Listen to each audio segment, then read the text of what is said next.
Sean takes people off of drugs, alcohol, cigarettes, snuff, cigars, works with weight problems, deals with stress, fears, phobias, anxieties, works with people that are terminally ill, dealing with pain, dealing with medication. Sean Mash is a good friend. He taught me how to slow down, to think for myself. One day he comes to me and says, "Why don't you just come to me and quit smoking?" I could go to him and say, this is what happened yesterday.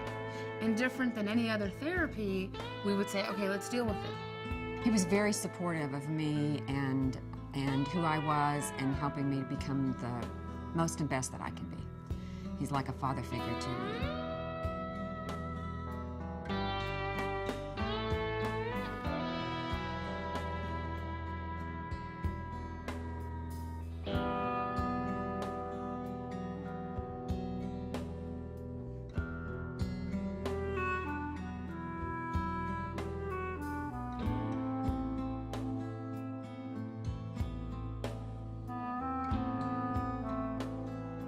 My name is Sean William Mash. I live in Dallas, Texas. Well, I'm a clinical hypnotherapist, and I'm also a handwriting analyst. And what I do is work with people that basically, some part of their lives, they don't have control over, whether it's eating or drinking or smoking or anxiety, whatever it is, or they're dealing with a kind of fear. Place yourself, Kelly, in a comfortable position, and just give your body permission now to rest. Take a moment, Kelly. Take your hands, press down in the deepest part of your stomach, and just cough gently a couple times, just like that. Empty out completely, and let everything go. Let the day go. I'm Dr. Kelly Webb Farabee, and I have a private practice in Coppell, Texas, where I do play therapy and expressive arts therapy, and then I sing professionally. Sean and I met each other, I guess, for lunch or something one day, but he said, you know, you need to lose some weight.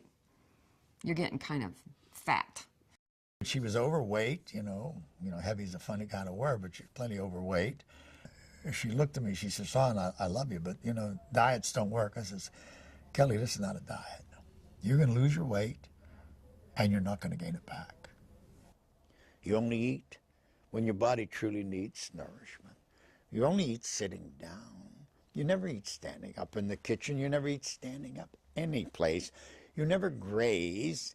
You never eat in your car, truck, or van. You never eat while you're watching TV." In 12 weeks, I was down 25 pounds. She was heavy and so forth, and then she started to melt down. And then when her weight got to a certain point, she started to talk about her voice, you know, and would I be able to help her with that?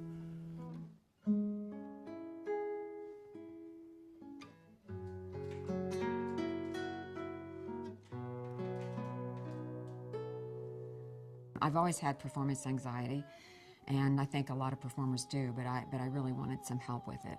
I couldn't even let myself stand at my piano and sing for even 10 minutes a week when I first started because of the trauma.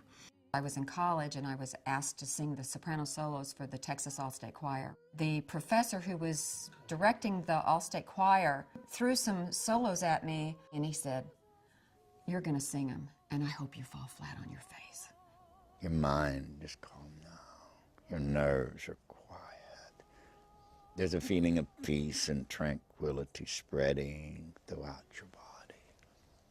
You're relaxed now. You feel calm. You feel safe. When he is working with you, he is so focused in. It's like he's channeling something, and you're hearing exactly what you need to hear. And it's very powerful. Some of the language that he used in my sessions would be the mouth of the soul. Laying there and listening and hearing him say, "The mouth of your soul, this is God's blessing, let it out." You know, I would have tears coming out of my eyes while I'm laying there because it touches me in such a deep place. And it is what I want to be in touch with. And I think people want to be in touch with that. When I'm talking with someone or working with someone, If you've ever seen me work or talk to people, I don't have a script. I go with where they're at, you know, and I become very empathetic. I can move into a person and move back out in 2 minutes, but know where they're at. I become them. When people come to see me, quite frankly, they've been other places, so this is like the court of last resort. What would you like me to focus on, basically? Staying in the now? Staying in the now and de-stressing. When all of it starts piling on, Okay, you need to de-stress I need fast. to, yes. It's like close the door, count down. Yeah, and you're breathing slow and you're able to go down. Okay. Place yourself, Karen, in a comfortable position. My name is Karen Zeitman. I work for a nonprofit organization. I spent about 8 years in human resources. My issues were depression, anxiety, and body image issues. I was so focused on everybody else, got dabbled up in drugs and alcohol. I've had these dark episodes, and for me, this last one was the worst. Everybody's banging on my door saying, where are you, where are you? And I'm curled in my closet, can't move, just crying. And I've been at the point where I want to end it, but this was, I don't want to end it, I just don't want to wake up anymore. I want someone else to end it for me. Karen, young girl, came in with all kinds of problems. But then she realized that she has built up a person that she didn't want to be anymore. When we got the opportunity to see Sean, and he taught me how to slow down, to think for myself, to be selfish in a good way, in an appropriate way, to take care of myself and to really fight the demons. And he would put, I guess, subliminal or hypnotic sayings. You feel good, you're having good thoughts, you're slowing your fan, staying in the now. If you get the slightest uncomfortable, worrisome, anxious thought or feeling about the past or the future, any situation, immediately you breathe slowly through your lips, you become relaxed. I am very creative and I like to express myself. Collages was the easiest way for me to say, where have I been?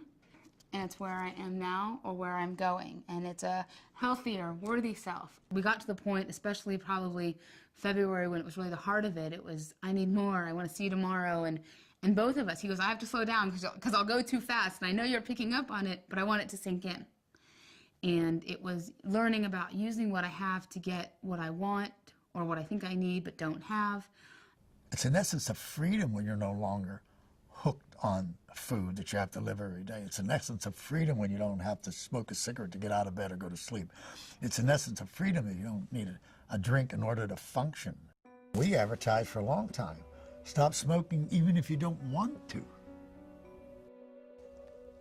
Is there something specific you'd like to work on or just do what we're doing? Just reinforcement. Okay, give you reinforcement and clean out your lungs. Place yourself, Mikey, in a comfortable position. Each minute that you rest, hypnotically now, is equal to 6 minutes of deep, undisturbed sleep. I'm Mikey Oster. I'm born and raised in Israel. I was a smoker. I still am potentially a smoker. I'm one day at a time.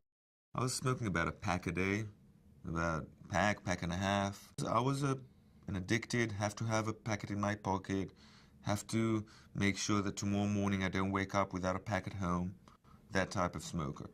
I've tried Nicorette multiple times. I've tried the stickers multiple times. I've tried gradually just stopping. I've tried a lot of stuff. Nothing worked. It's not, I'm a junkie. When you're taking someone off of cigarettes, the only difference between cigarettes, morphine, heroin, or alcohol, or crack is the availability and the cost. For me to think of even quit smoking is you get older. You're very busy at work. The fact that I have, 3 kids is also another trigger. I mean, it all adds together. The bottom line is, before I went to Sean, I knew that I don't want to smoke. I don't want to be a smoker. I don't want to smoke. Cigarettes won't bother you, smoke won't bother you. You won't even smell it. Next time you see someone smoking, you pretend to see in their mouth, instead of a cigarette, the exhaust pipe of a car. You see the black smoke go down into their lungs, into their throat, into their heart. You see the nicotine parasites and the carbon monoxide parasites, like black and white maggots, eating around their lungs, their heart. His calm voice, his deep voice, it makes things slowly sink into you. You don't know the effect till later on, because basically he's giving you the tools to fight with your addiction. He's trying to deal with it now, me not needing the cigarette right now, me understanding what this cigarette would do to me, the temporary amnesia and all the related stuff, and me knowing that I can hold on for this cigarette, I can hopefully hold on for the next one, and maybe tomorrow. He knows he's not a slave. It's his choice. If he wants to smoke, he can smoke. But he chooses to be a non-smoker for 1 more minute, 1 more hour, 1 more day at a time. I'll count again. 1, 2, 3, 4, 5. Take another deep breath. Pick up your arms and stretch. Reach for the ceiling, Michael. Open up your eyes. Be wide awake, rested, refreshed, replenished, feeling good. This is Shawn Mash saying, have a good day, a good night, a good life, and good luck. Choice is yours. I think today it's unbelievable. Shawn Mash and I are partners. His failure is my failure, or my failure is his failure, and my success is his success as well. And it's a work in process. Without Shawn Mash, no question in my mind, I would still be a smoker. Clinical hypnotherapy is a process. It's a healing science as I look at it. He has completely changed my life. I have meaning in my life. I don't do things I don't want to do for other people. I don't just for the sake of doing it or pleasing them. Shawn brings a part of himself that he really wants to help people, and he cares deeply for people. I mean, I'm his biggest believer today, but did I think it was a miracle then? No, because it's a process. You're teaching yourself how to deal with it, and he's helping you with the tools. I think that it's important that people know that this kind of work can help them, because most people have no idea that it exists. I never think about not succeeding as long as they cooperate, as long as I have enough time. People have been able to come out of the darkest moments of their lives and get on with their life, you know. And I really don't have a script for things. I just do and I feel, yeah, but I guess you have to love people.